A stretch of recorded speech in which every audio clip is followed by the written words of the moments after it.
Bismillahirrahmanirrahim. I am very happy to be here today at Nasrul Quran in Putrajaya at the kind invitation of Datu Abdul Latif, the head of Nasrul Quran. I was happy to walk around the entire structure of the building and to view all the copies of the Quran of different kinds of print that you have scattered all over the building. And also your printing press, which is very impressive. I wish I had a press to do my printing of my books as well. I pray that Allah might bless your effort. One last very important message to be left with you, and that is that I hope you don't mind my saying so, but my view is that the Quran cannot be translated to any language. The miraculous word of Allah in Arabic cannot be translated to any other language. And so I say what we can do is to offer an explanation of the Quran rather than a translation of the Quran. Because when you translate, you are saying, I'm presenting you with what is in the original. But you can't do that. Other than that, be very careful, because many translations of the Quran have errors in them. And only a scholar will be able to recognize it. A politician cannot recognize a mistake in the Quran. A businessman cannot recognize a mistake in the translation of the Quran.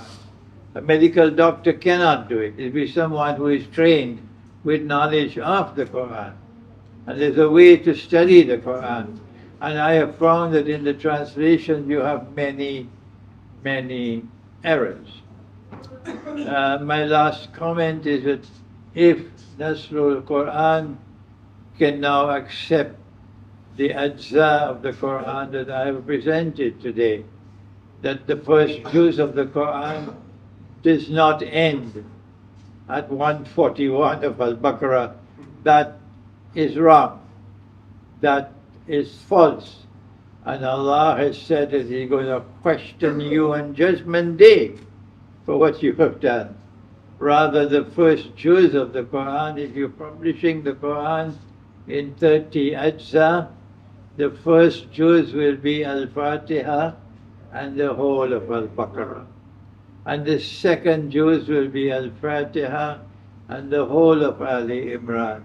And the third juz will be Al-Fatiha and the whole of An-Nisa.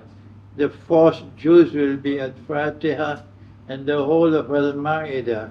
The fifth juz will be Al-Fatiha and the whole of Al-An'am. And the sixth juz will be Al-Fatiha and the whole of Al-A'raf. And when you come to the seventh juz, however, which is our Sabbath, as I explained today, it is not one surah but two surahs combined. And that is why there is no Bismillahir Rahmanir Rahim at the beginning of Surah Tawbah. And that is why Al-Anfal is so short. So on the seventh day, our juz will be Al-Anfal and At-Tawbah. And so we go on until we get 30 ajza of the Quran. If Nasrul Quran can adopt this correct system of correct ajza of the Quran, it will make a difference for Malaysia.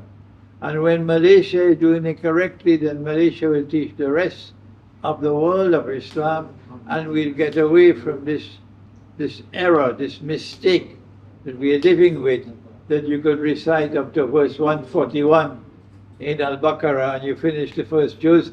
That is false. That is wrong. That is misguided. And you will have to answer on Judgment Day for that.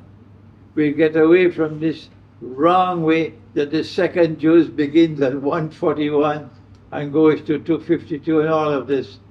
Okay? Forgive me for calling it. It is misguidance, it is false, it is wrong. And I hope and I pray that my visit here might have some beneficial effect, inshallah. Thank you. Wassalamu alaikum wa rahmatullahi wa barakatuh.